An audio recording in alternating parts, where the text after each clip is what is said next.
Our Batanes trip officially started at Clark International Airport, where we took an hour and 45 minutes travel in a turboprop plane to Basco, the capital of Batanes Island. But before that, we traveled by bus from Manila and stayed one night at a hotel not far from the airport. We occupied the window seats across the 2x2 seats row, in order to get good views of the Batanes Strait and the Batanes group of islands. As our plane traveled northward, we first sighted the southern part of Batanes Island, and viewed the coastal highway from the southern Batanes rolling hills, to the tiny Batanes airport that boasts of a kilometer-long runway. We learned later on that due to the shortness of the runway, only dual turboprop planes from Philippine Airlines and smaller private commuter planes could land on and take off from Basco Airport. Hopefully, Cebu Pacific Airways would soon resume flights to Basco, which were suspended a few years ago. This should make air travel to Batanes a lot less costly than they are today. As our plane taxis towards the tiny airport for passenger disembarkation, only one other plane can be seen on the tarmac. And of course, there's no such thing as a jetway, so all passengers climb down a very short stairs and walk on the tarmac to the airport arrival area. Waiting for us at the airport was the receptionist of the Boulder Bay Residences, the hotel we will be staying in for 4 nights. Their driver promptly took our one small checked-in luggage into the hotel van that could seat maybe up to 10 people. And then we drove maybe for 5 minutes and arrived at a nicely situated 3-story hotel.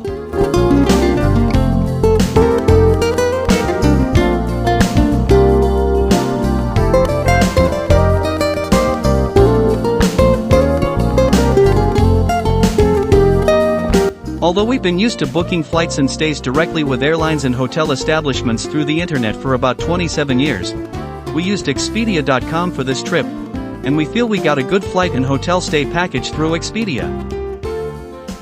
Our hotel room was clean, bright, spacious, and came with a good-sized balcony and a great view.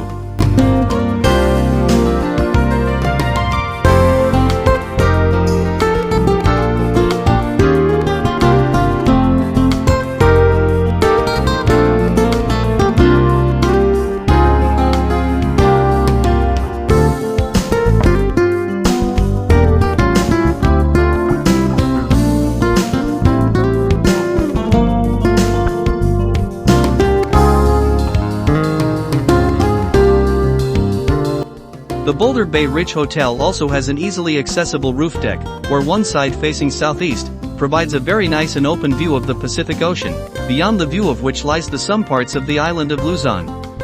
To ensure that we get to see and experience enough of touristy sights and scenes that Batanes offers, we arranged with the hotel manager a 19,000 pesos, around 317 USD, for a 3 days, tricycle-based, official guided tour of both Batanes and Sabtang Islands.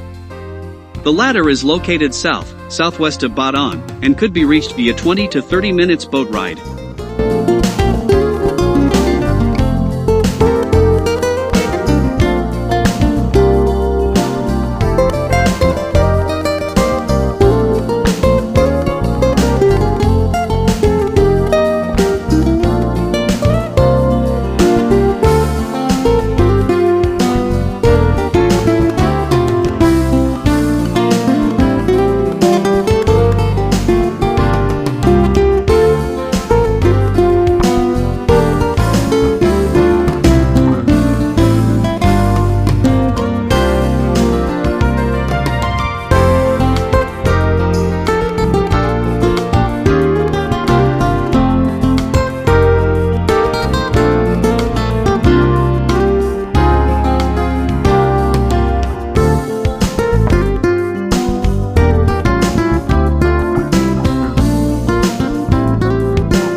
after a good dose of ocean, hills, and mountain viewing, picture taking, and Insta360x video recording from our balcony and hotel roof deck, now preparing to go out for an early dinner, as the first of 3 days Bataan and Sabtong Islands tour will commence early the next day. On board a tricycle, on the way to Casa Napoli, one of 2 popular pizza parlors in the main town of Basco, and highly recommended by one of Bunny's classmates. Note the relatively narrow streets, dogs lounging on the warm and well-maintained concrete surface, and very few oncoming vehicles.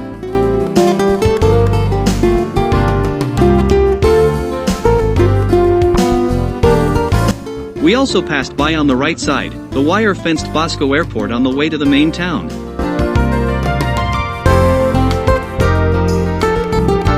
Casa Napoli's pizza and spaghetti with ground beef and red sauce were actually very good, and did not disappoint.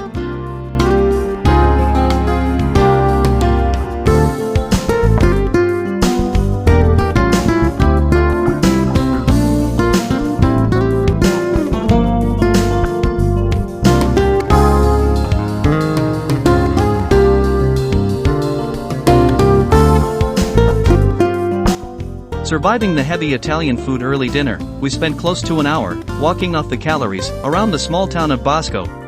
Noting the narrow streets, dogs, and folks going about their thing. Many folks smiling as our gaze met theirs. Lots of bicycles, motorcycles and tricycles zooming past. And the architecture or built of houses and buildings. Especially those older structures constructed with stones or boulders. Held in place by coral-based mortar.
Finally, we traced our way back to the tricycle depot where we get our ride back to the Boulder Bay Ridge Hotel.